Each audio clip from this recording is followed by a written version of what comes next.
បងប្អូនទាំងគ្នាថ្ងៃនេះខ្ញុំមានរបស់ថ្មីប្លែកមួយចង់ឲ្យបងប្អូនទាំងគ្នាអរគ្នាដឹងអត់ថាជាអីគេកុំឲ្យខាត់ពេលតោះយើងឡើយយើងផាកមើលក្នុងនោះមានអីគេនេះជារូបរាងដ៏ប្រណិតរបស់ឃ្លោកឧខុងនេះរូបឧខុងទាំងអស់គ្នាខាងក្រោយនេះក៏គេដាក់អក្សរឧខុងដែរខាងក្រោយនេះស្អាតមែនតើអានេះមិនត្រឹមតែជាដបដាក់ទឹកទេក៏ជារបស់តាំងដែរព្រោះឯរូបរាងស្អាតហើយមើលទៅប្រណិតមែនតើយើងមើលខ្វល់ធាខាងក្នុងម្ដងអូខេមូលមកចិត្តនេះជាបាតរបស់វាបាតវាគឺស្អិតពេលយើងដាក់ទៅវាអត់អង្គើទាំងអស់នេះតើយើងរុញខាងលើយើងរុញខុសវាអត់ដួលទេអូខេ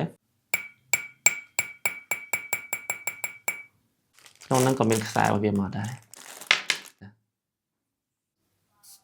ដាក់វាចូលរត់វាទៅវិញបន្ទុយមួយទៀត